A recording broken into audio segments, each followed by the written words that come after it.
Yeah, so Carrington is a dirty player, probably the dirtiest player in the league. And then she has the audacity to go online right after her ejection and claim that she got ejected because of racism. She definitely learned well from Angel Reese. Whenever something goes against you, just pull out that race card. I think she's jealous of my natural blonde hair. She'll never have this hair. I literally got clotheslined in the air, and this clown has to turn it into race. And what did you make of Sophie Cunningham's flagrant foul on JC 22? It was a flagrant foul. I think it's like defending the team, or how do you use this? How I view it as a flagrant foul.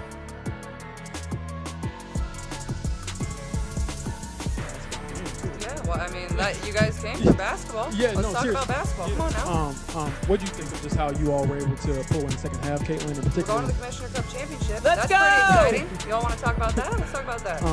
What do you think, again?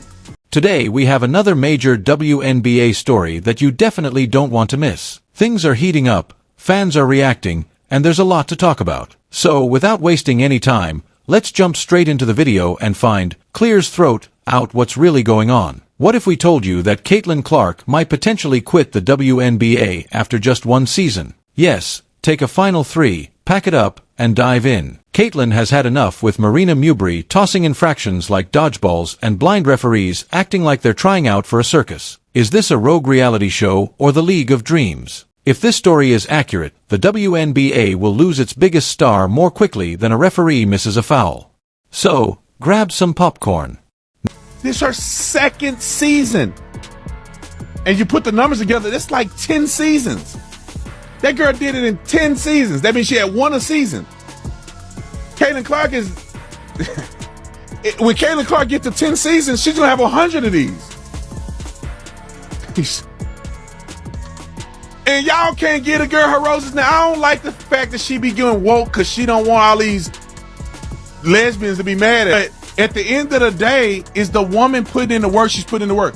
Official fans have had enough of Caitlin Clark serving as a sacrificial lamb for a league that is unsure of whether it wants to expand or maintain its current status. She is the main character in a drama that for the second consecutive season somehow still wants her to sell tickets, pass the ball, smile for the camera, take the hits, and then thank her detractors. Fans are now enraged rather than merely irritated. The internet campaign to protect Caitlin has evolved into a fierce emotional custody dispute between her supporters and a league that continues to abuse her like a chew toy. This is all going according to plan. This is ideal. Caitlin Clark is holding up her end by being awesome and by being a trash-talking jerk on the court. Love it. Her teammates are holding up their end by having her back. The other players in the league are holding up their end by not liking her. Perfect. Couldn't have written a better script. Caitlin is talking trash to this girl's hard fouling her. Her teammate Sophie Cunningham, who got a black belt in Taekwondo at the age of 6, she's like, I will F you guys up. All of it's great, and Caitlin's a killer. 10 out of 10. Let's begin with the obvious. Outside of Tuesday night Twitter fights and high school gym recollections, Caitlin Clark is the reason the WNBA is discussed at all. Sales of jerseys are skyrocketing and ratings are rising. In cities that had no idea they had a team, arena seats sold out.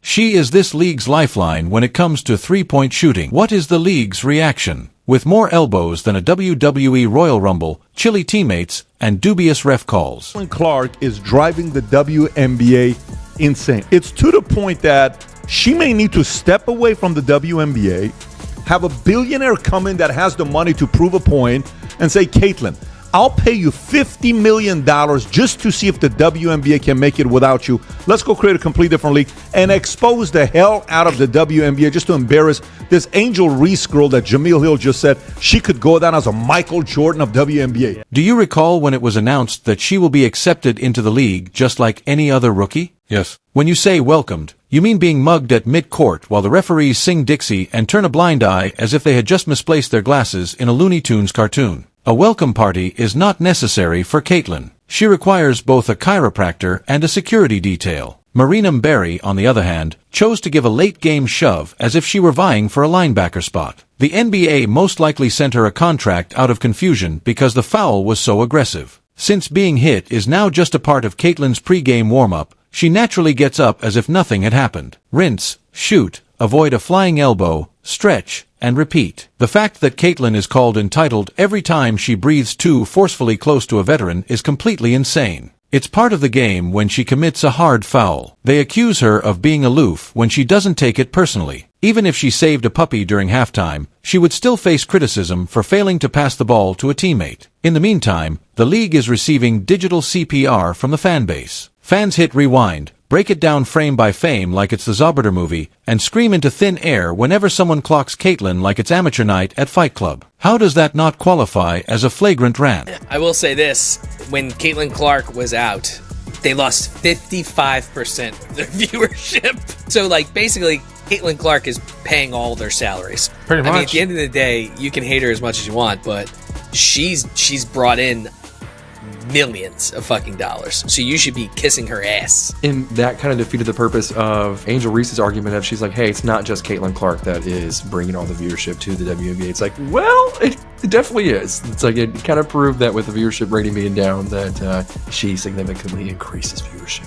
They tried so hard to compare her to Caitlin Clark. Do you recall when it was announced that she will be accepted into the league just like any other rookie? Yes. When you say welcomed, you mean being mugged at mid-court while the referees sing Dixie and turn a blind eye as if they had just misplaced their glasses in a Looney Tunes cartoon. A welcome party is not necessary for Caitlyn. She requires both a chiropractor and a security detail. Marina Berry, on the other hand, chose to give a late-game shove as if she were vying for a linebacker spot. The NBA most likely sent her a contract out of confusion because the foul was so aggressive. Since being hit is now just a part of Caitlyn's pre-game warm-up, she naturally gets up as if nothing had happened. Rinse, shoot, avoid a flying elbow, stretch, and repeat. The fact that Caitlyn is called entitled every time she breathes too forcefully close to a veteran is completely insane. It's part of the game when she commits a hard foul. They accuse her of being aloof when she doesn't take it personally. Even if she saved a puppy during halftime, she would still face criticism for failing to pass the ball to a teammate. In the meantime, the league is receiving digital CPR from the fan base. Fans hit rewind, break it down frame by frame like it's the Zobriter movie, and scream into thin air whenever someone clocks Caitlyn like it's amateur night at Fight Club. How does that not qualify as a flagrant rant? Fever and Son hold a brawl and a basketball game breaks out. This was something. Caitlin Clark, without question, gets raked across the face. I think she gets poked in the eye, but it's difficult to tell. If you're the Indiana Fever, you cannot stand by and let that happen. They need to make it clear to the officials. If you're going to let this happen, then we're going to stand up for our player and make a mess of the game, and you're going to have a big mess on your hands. So you need to stand up for this. You need to do something about this. You've just learned with definitive data and beyond question that Caitlin Clark controls more than half the audience for the entire WNBA. Fever and Son hold a brawl in a basketball game breaks out. This was something Caitlin Clark, without question, gets raped across the face. I think she gets poked in the eye, but it's difficult to tell. If you're the Indiana Fever, you cannot stand by and let that happen. They need to make it clear to the officials, if you're going to let this happen, then we're going to stand up for our player and make a mess of the game, and you're going to have a big mess on your hands. So, you need to stand up for this. You need to do something about this. You've just learned with definitive data and beyond question that Caitlin Clark controls more than half the audience for the entire WNBA. Not to mention the ongoing gaslighting. It's not too horrible. She's exaggerating. She must earn her stripes. Really, she has more stripes than a zebra in a barcode factory. According to our most recent inspection, she averages 12 microaggressions, 8 assists, and 25 points a game, grinning while doing it.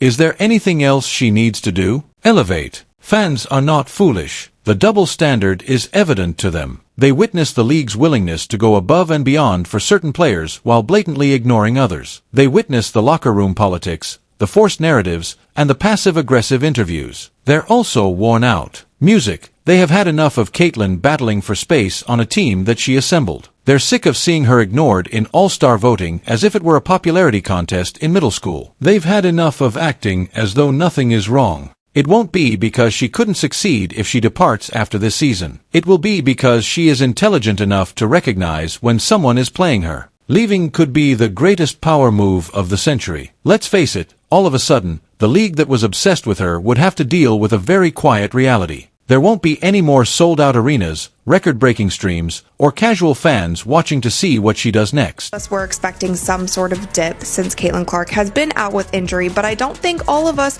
were expecting the entire viewership of the entire WNBA to be down. And this tweet from Christine Brennan really stuck out to me. She said one player gets injured and more than half the TV audience for the entire league disappears. Has any other athlete ever had that kind of impact on a sport? Golf without Tiger definitely dropped precipitously on occasion, but not like this. This news is alarming for the league, and it's alarming for the league because this is such a crucial year for the WNBA. After that, what happens? Music. They paint motivational quotes on the court, offer 2-for-1 ticket deals, bring back promotional bobbleheads, and hope people forget. They won't. Spoiler, music, alert. The WNBA turns back into a trivia question as soon as Caitlin Clark leaves. Hey, music, do you recall the league that briefly featured that superstar? What had become of them? Don't even begin with the she stay and tough it out crowd. She has toughed it out through media backlash, on-court assault, referees with oatmeal for eyes, and players more interested in playing defense against her own success than actually winning games. Toughness isn't always the solution. Self-respect is, and while we're at it, how is the league not capitalizing on this moment? Caitlin Clark is a once-in-a-generation star. She's personable, marketable, and somehow still humble after being treated like a human piñata. You'd think they'd be rolling out red carpets, giving her accolades, developing marketing efforts that don't look like they were photoshopped in 2003, but no, just more shade, more hits, more lost opportunities. Fans have had enough. They're not just watching the games. They're watching out for her. They're sharing footage, calling out the league, demanding justice like unpaid interns in the Caitlin Clark PR department. And if she decides to peace out after this season, she won't be going alone. She'll be bringing millions of loyal viewers with her. The kind who buy tickets, stream games, wear the apparel, and unabashedly scream every P every time she touches the ball. I am sick and tired of the way they are treating my girl Caitlin Clark. I am here to propose a solution. I think they need an enforcer. You know, someone who comes off the bench to kind of lay the smackdown on an opposing team member. I want to get the word out to the Indiana Fever that I am available. I'm ready to identify as whatever I need to in order to get the job. They need someone like me. Why? Because I'm not afraid of any 6-foot-tall left.